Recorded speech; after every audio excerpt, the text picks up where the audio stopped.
Job and the miserable comforters. We will read now from the second chapter of Job, verse 11. Now, when Job's three friends heard of all of this evil that had come upon him, they came each from his own place: Eliphaz the Temanite, Bildad the Shuhite, and Zophar the Naamathite. They made an appointment together to come to show him sympathy and comfort him.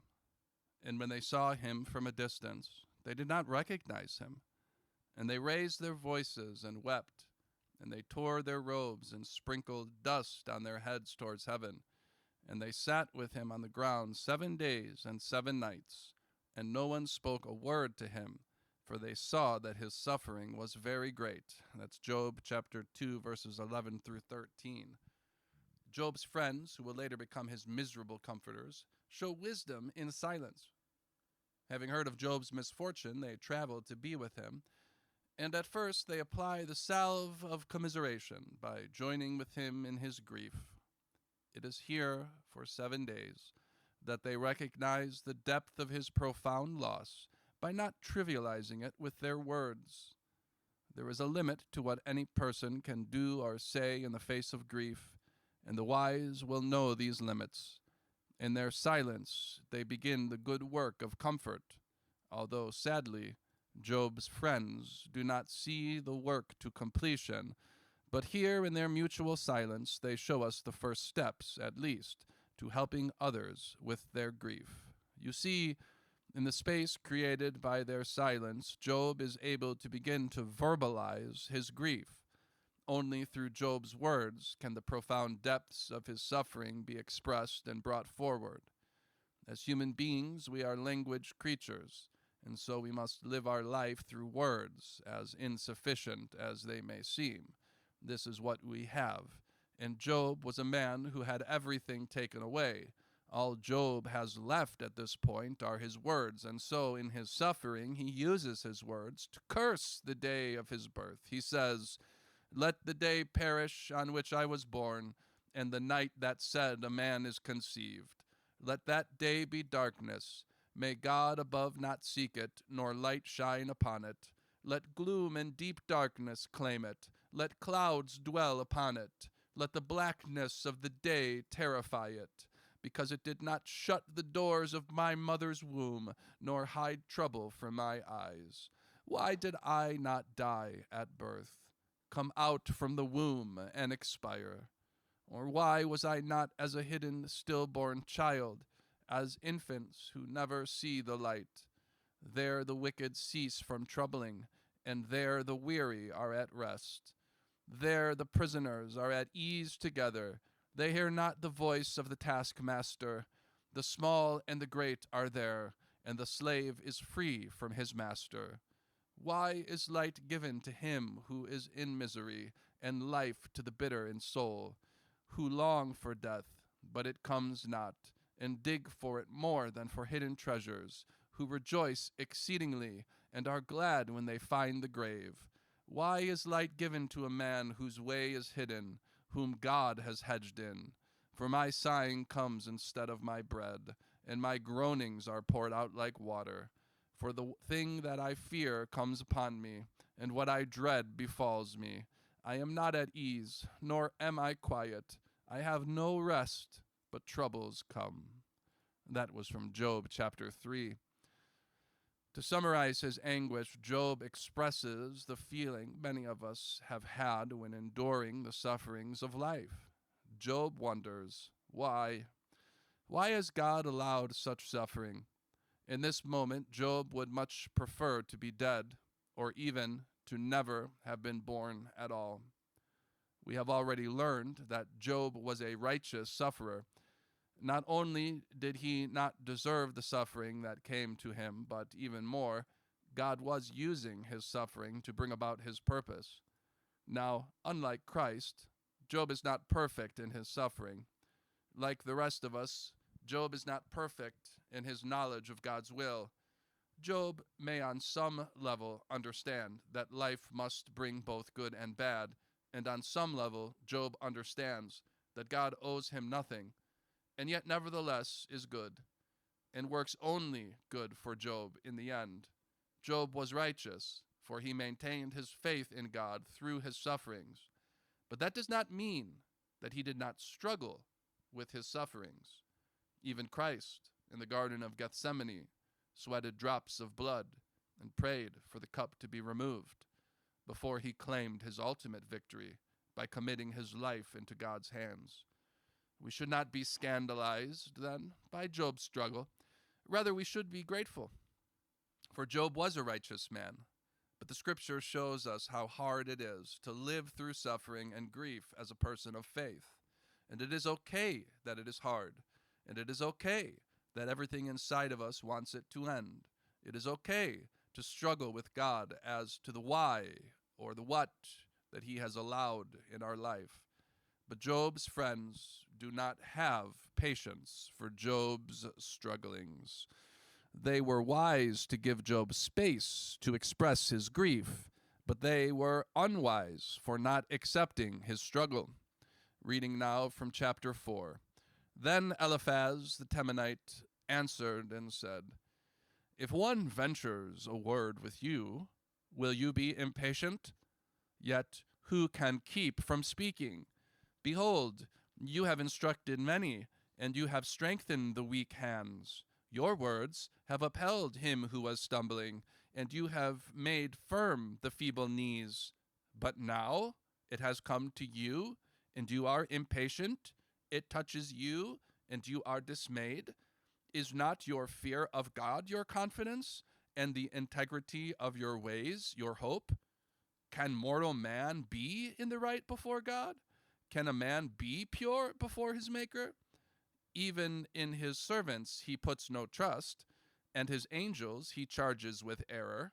How much more those who dwell in houses of clay, whose foundations is in the dust, who are crushed like the moth.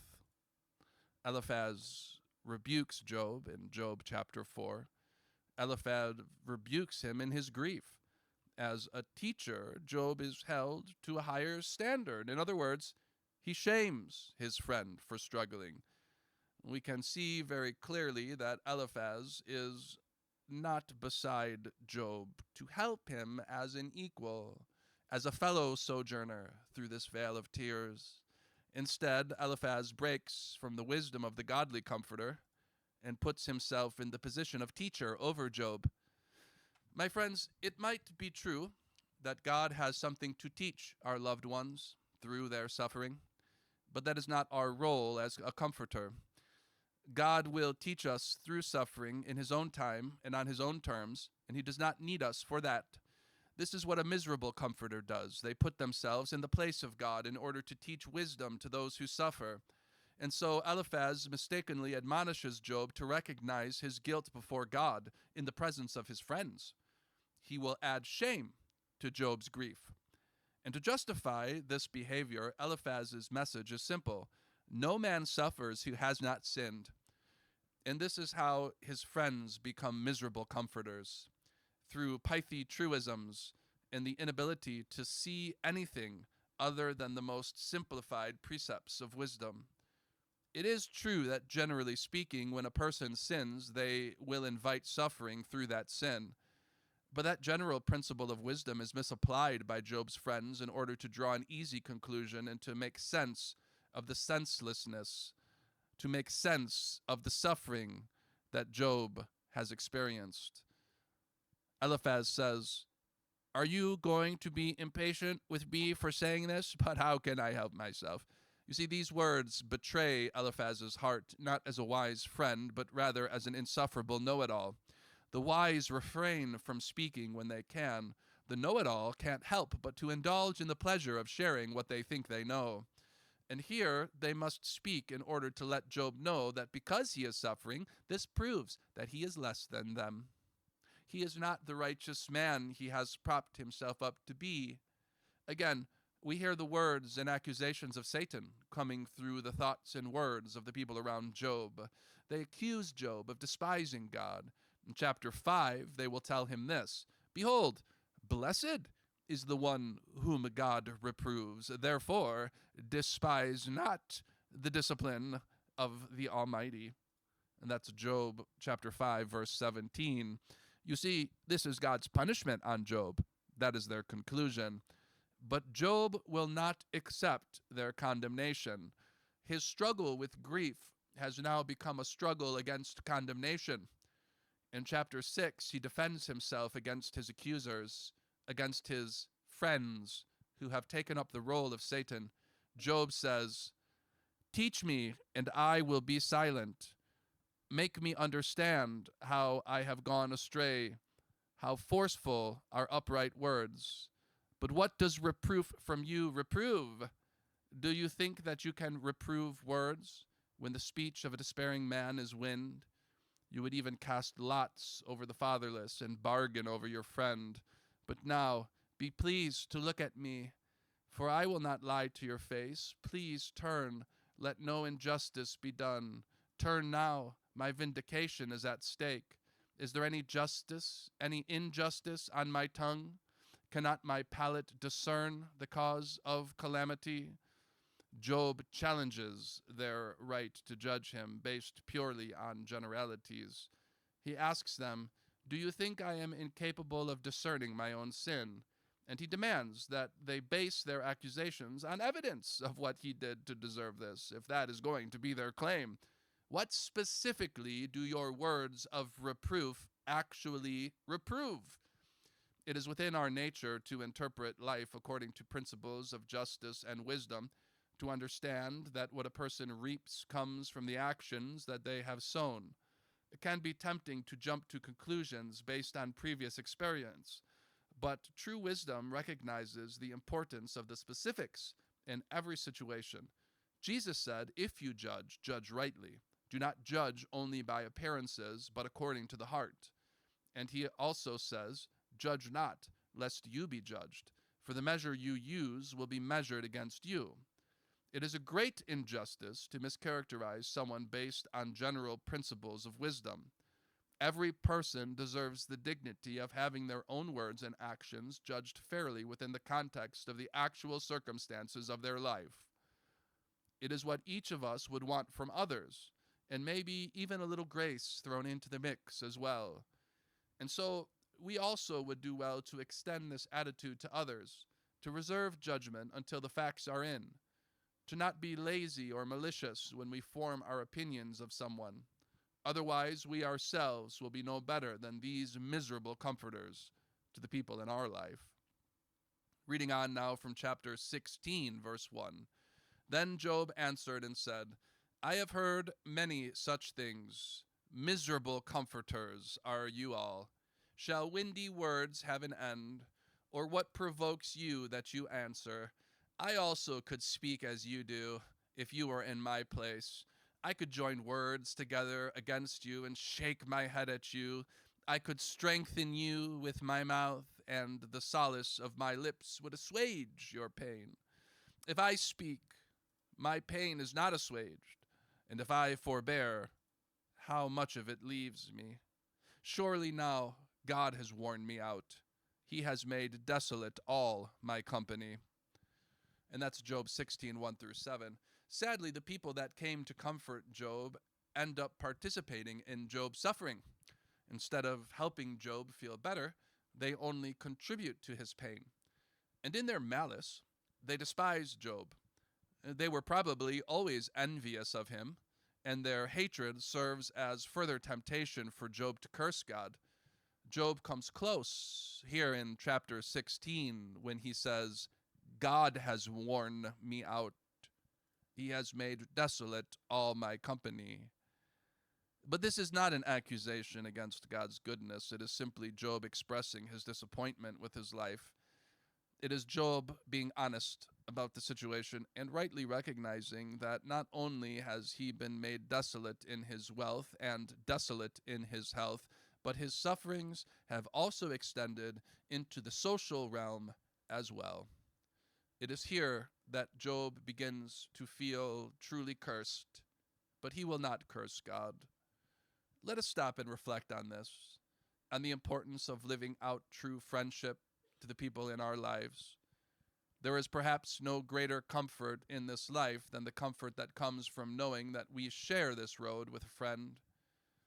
And to be that friend for someone else is a very high calling indeed.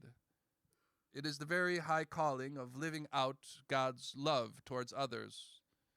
To have a friend, we must also be a friend.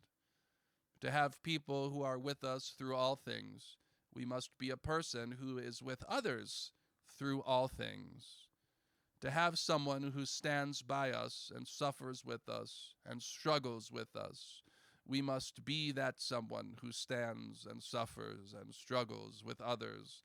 This is what it means to be a friend, to know our friends are not perfect, but to also understand what it means to always be there for someone in their corner. Friends who believe in us, help us to believe. Let us pray that God would use our true friendship in the lives of those we love, so they might never find themselves in the place that Job found himself, lost in his suffering, surrounded by nothing other than miserable comforters, made desolate in all his company. We should endeavor to be a true friend for those we love, and by God's help we will do it.